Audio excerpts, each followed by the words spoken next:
The year 1994 descended upon the Emilia-Romagna region like a heavy, suffocating shroud. 7 years had passed since the first fatal shots were fired at a lonely highway toll booth, and the Italian Republic was still being held hostage by a phantom. The White Uno gang had evolved into a mythological force, a syndicate of shadows that struck with absolute impunity, leaving behind a trail of 24 extinguished lives and a nation paralyzed by an invisible terror. The grand task forces in Rome and Bologna were exhausted, trapped in a bureaucratic labyrinth of their own making. They were still chasing international terrorists and sophisticated mafia cartels, blinded by the assumption that a threat of this magnitude had to come from the outside. But in the coastal city of Rimini, 2 local detectives had stepped out of the light of the official investigation and into the cold, isolating darkness of suspicion. They had realized the terrifying truth. The monsters were not breaching the city walls. They were guarding the gates. Before we follow these 2 rogue investigators across the ultimate blue line and unseal the files on the capture of Italy's most dangerous predators, ensure your connection to the archive is secured. Subscribe to the Italian Noir channel and leave a like on this dossier. Your support is the only currency that allows us to continue exposing the darkest secrets of the state. Let us resume the investigation. Inspectors Luciano Baglioni and Pietro Costanza were not the polished, high-ranking officials who held press conferences in tailored suits. They were men of the street, seasoned investigators who understood the gritty, unglamorous reality of provincial crime. They had spent months reviewing the files of the White Uno attacks, stripping away the noise of the media hysteria and the grandiose theories of their superiors. By isolating the cold data, they recognized a chilling pattern.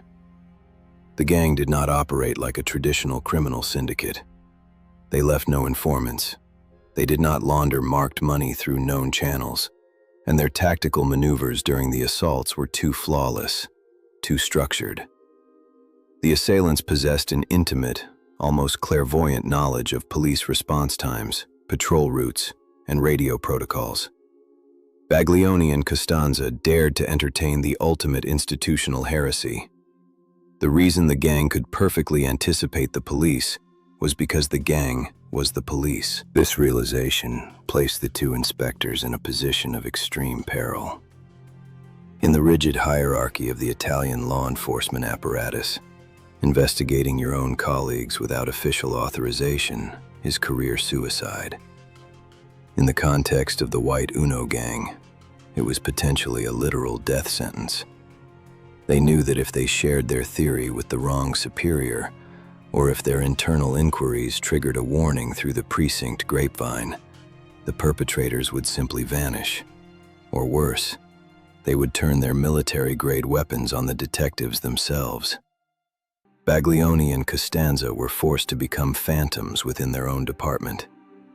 They requested a transfer to a marginalized unit, operating out of a dilapidated, unmarked civilian car, a battered Fiat Ritmo that blended perfectly into the gray suburban landscape. They funded their own stakeouts, drinking bitter coffee from thermoses in the freezing rain, completely cut off from the resources and the protection of the state they were trying to save. Their strategy was a return to the absolute fundamentals of investigative noir: infinite patience and meticulous observation. They abandoned the macro analysis of the entire region and focused their lens on the Rimini area, where a cluster of recent bank assaults had occurred. They hypothesized that the predators, arrogant and comfortable in their impunity, would return to their preferred hunting grounds. The detectives began a grueling routine of stakeouts, targeting local financial institutions that fit the gang's preferred architectural profile. Banks with easy escape routes toward the highway, usually struck right at opening or closing times when security was in transition. Days bled into weeks. The physical toll of sitting in a freezing car for 12 hours a day was matched only by the psychological weight, of knowing that the men they were waiting for might be wearing the same uniform they had hanging in their lockers. The detectives shrank into the shadows of their vehicle, their breath misting the cold glass. They watched as the man finished his reconnaissance and walked toward a parked car. It was not a white Uno. The gang, adapting to the intense heat placed on their signature vehicle, had recently transitioned to using white Fiat Tipos, another incredibly common, invisible car. The man unlocked the vehicle and drove away. Baglioni and Costanza did not pull him over. They did not flash their badges. They understood that arresting a scout would only alert the rest of the pack. Instead, they initiated a shadow tail, following the white car through the winding roads of the Romagna countryside, maintaining a careful distance to avoid triggering the heightened paranoia of a professional predator. The breakthrough did not come with dramatic sirens or a high-speed chase. It arrived in the form of a mundane, almost imperceptible anomaly. In early November 1994, the autumn fog had rolled into the coastal towns, turning the streets into a blurred, cinematic canvas. Baglioni and Costanza were stationed outside a bank in the town of Santa Giustina, near Rimini. As they watched the morning commuters hurry past, a figure caught their attention. It was a man, unremarkable in his dress, but deeply unsettling in his behavior. He did not look like a bank customer. He was conducting a subtle but comprehensive tactical sweep of the perimeter.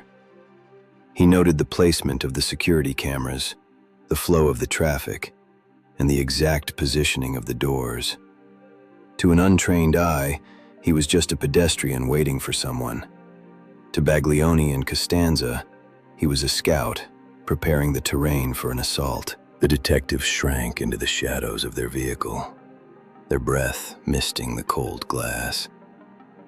They watched as the man finished his reconnaissance and walked toward a parked car. It was not a white Uno.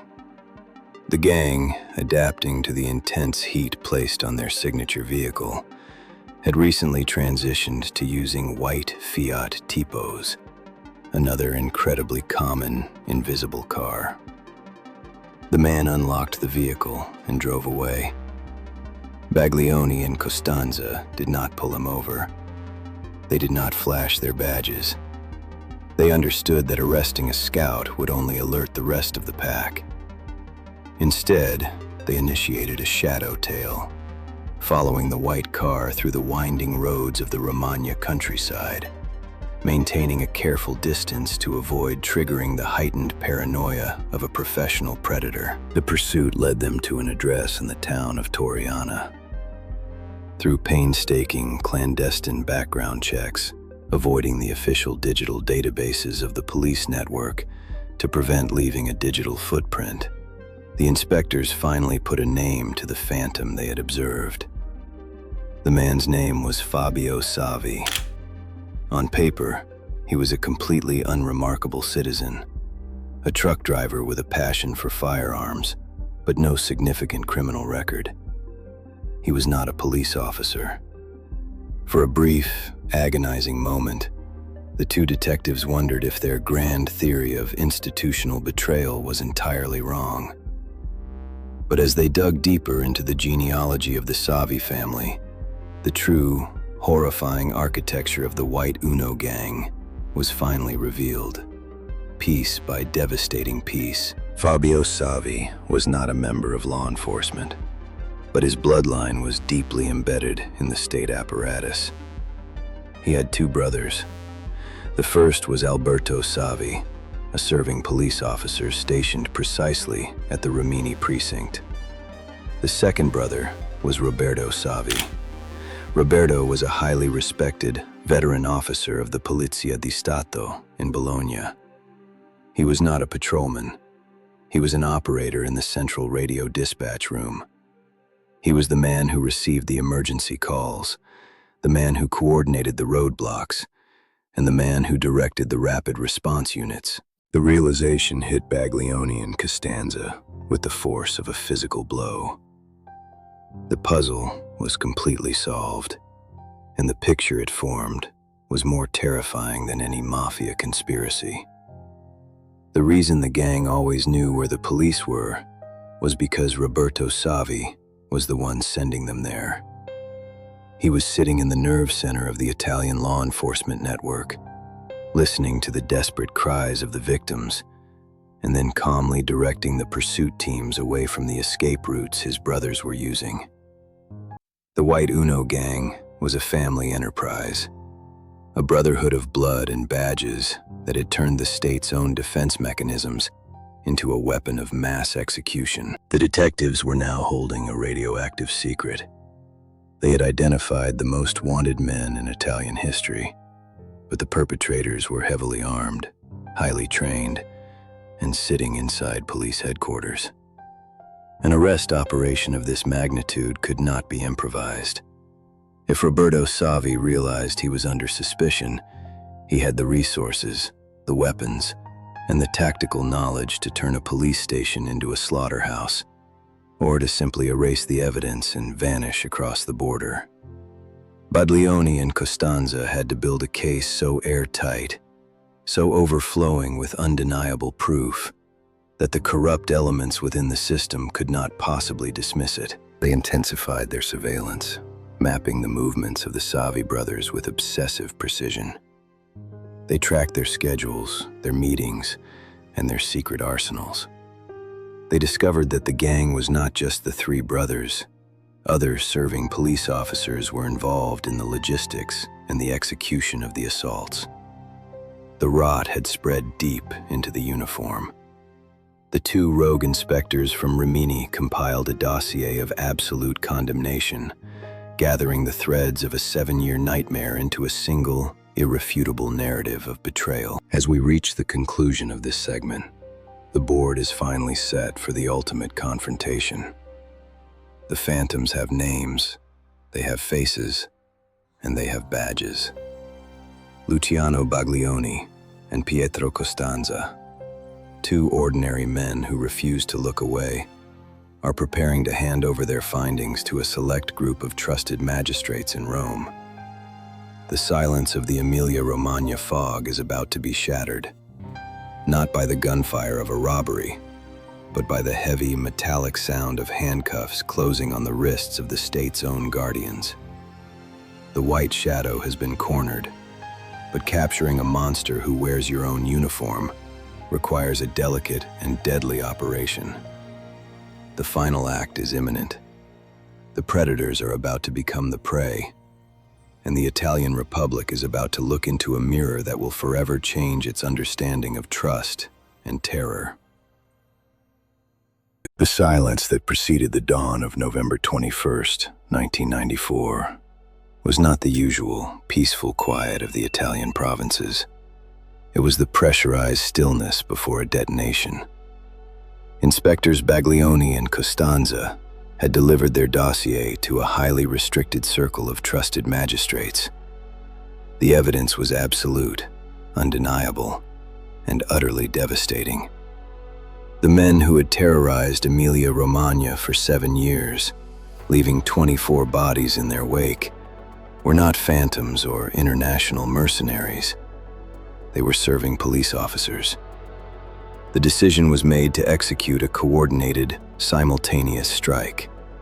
There could be no leaks, no hesitation, and no room for error. Capturing a highly trained, heavily armed paramilitary squad that operated from within the police force required an operation of surgical precision and overwhelming force. The predators had to be neutralized before they could reach for their badges or their weapons. Before we witness the final, chilling arrests and examine the psychological void left behind by the Savi brothers, make sure your place in the Italian Noir archive is permanent. Subscribe to the channel and leave a like on this final report. Your support is crucial as we continue to unearth the darkest chapters of history.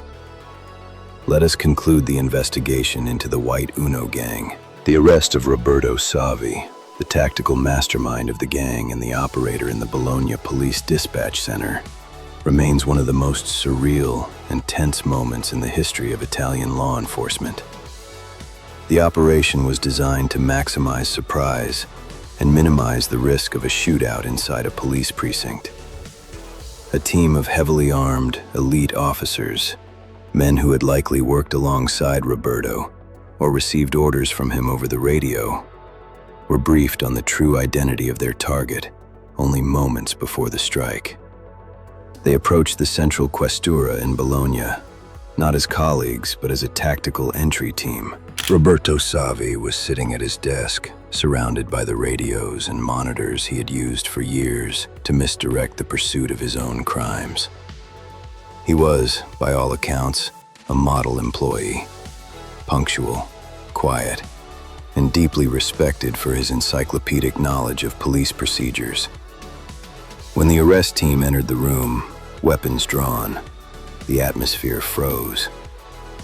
For a fraction of a second, the officers hesitated, their minds struggling to reconcile the image of the polite dispatcher with the profile of the nation's most ruthless killer. But Roberto Savi did not resist. He did not reach for his service weapon. He simply looked up, his eyes devoid of surprise or fear, and surrendered. The mask of the diligent public servant dropped instantly, revealing a cold, calculating emptiness that sent a shiver through the room. The dispatch center, the very heart of the city's defense, had been the command post of its destruction. Simultaneously, strike teams descended upon the other members of the gang. Fabio Savi, the only brother not formally in the police force but the most frequent and ferocious triggerman of the group, was apprehended just miles from the Austrian border. He had sensed the shifting winds and was attempting to flee the country, a desperate run for the border that ended with the cold click of handcuffs. Alberto Savi, the youngest brother and a serving officer in Rimini, was taken into custody without incident. In the days that followed, the net widened, pulling in other serving police officers who had participated in the logistics, the weapons procurement, and the execution of the robberies. The White Uno gang was entirely dismantled, and the nation watched in a state of profound, nauseating shock as the faces of their protectors were broadcast on national television as the architects of their terror. The interrogation of the Savi brothers was a descent into a psychological void. The leading magistrates expected a complex ideological manifesto, a political justification for a campaign of terror that had targeted the state itself. They expected the language of subversion or the warped honor code of a new Mafia syndicate. What they received instead was a terrifying display of the banality of evil. When pressed for a motive, when asked why they had executed 24 people, including 3 young carabinieri at the Pilastro, Roberto Savi's response was chillingly mundane. "We did it for the money," he stated, his voice flat and devoid of emotion. The investigators were staggered. The sheer volume of violence, the military precision, the unprovoked executions of innocent bystanders. It was all impossible to reconcile with mere financial gain. The monetary hauls from their hundreds of robberies, when divided among the gang members over 7 years, amounted to the income of a moderately successful mid-level executive. It was a comfortable living, but it was not the kind of vast, empire-building wealth that typically motivates such extreme, organized violence. The authorities, and the Italian public, struggled to accept that so much blood had been spilled for so little. But as psychiatrists and profilers delved deeper into the minds of the Savi brothers, a darker, more complex pathology began to emerge. The money was the catalyst, the excuse, but the true currency of the White Uno gang was power. They were men who felt marginalized and underappreciated in their legitimate lives as low-ranking police officers. By forming the gang, they created an alternate reality where they were absolute masters of life and death. The robberies were not just financial transactions, they were exercises in dominance. The white car was their chariot, and the assault rifles were their scepters. They killed not because they had to, but because they enjoyed the absolute authority it gave them. They were addicted to the adrenaline of the ambush, the terror in the eyes of their victims, and the godlike feeling of deciding who would return home to their families and who would be left bleeding on the asphalt. The trial of the White Uno gang was one of the most heavily guarded and emotionally charged legal proceedings in Italian history. The courtroom in Bologna was filled with the families of the 24 victims, a silent sea of grief confronting the men who had shattered their lives. The Savi brothers sat in the reinforced glass cages, their demeanors ranging from arrogant defiance to a cold, reptilian detachment. The defense attempted to argue for psychiatric leniency, pointing to the sheer irrationality of their violence. But the prosecution meticulously dismantled these arguments, demonstrating the extreme, calculating lucidity with which the gang had planned and executed their crimes. They were not madmen. They were highly functioning, sociopathic predators who had weaponized their knowledge of the state against the citizens they were sworn to protect. In the end, the justice system delivered its heaviest possible sanction. Roberto, Fabio, and Alberto Savi, along with the other core members of the gang who wore the uniform, were handed multiple life sentences. The gavel fell, echoing the finality of the iron doors that would close behind them for the rest of their natural lives. The state had excised the cancer from its ranks, but the surgery had left a deep, permanent scar on the national psyche. The illusion of absolute safety had been destroyed. The social contract between the citizens and the uniform had been fundamentally breached. As we close the dossier on the White Uno gang, the legacy of their 7-year reign of terror remains a haunting presence in the Emilia-Romagna region. The toll booths where the first shots were fired have long been modernized. The banks they robbed have changed names, and the white Fiat Uno has largely vanished from the streets, replaced by newer, sleeker models. But in the Pilastro district, a monument stands in memory of Mauro Mitilini, Andrea Moneta, and Otello Stefanini, a silent reminder of the night the state turned its weapons on its own children. The story of the Savi brothers is the ultimate expression of the Italian noir. It forces us to confront the terrifying reality that the monsters we fear most do not always arrive from the outside, hidden in the shadows of the marginalized underworld. Sometimes, they are born within the very institutions designed to keep the darkness at bay. They wear our uniforms, they speak our language, and they know our vulnerabilities. Inspectors Baglioni and Costanza proved that the truth can be found, even when it is hiding behind a badge. But their victory was born of a tragedy that could never be undone. The files of the White Uno are now sealed, stored in the quiet archives of judicial history. But the echo of the automatic fire, the scream of the sirens, and the terrifying sight of a common white car slowing down in the fog will forever remain etched in the memory of the Republic. The investigation is finished, but the question remains: who watches the watchmen when the watchmen become the wolves?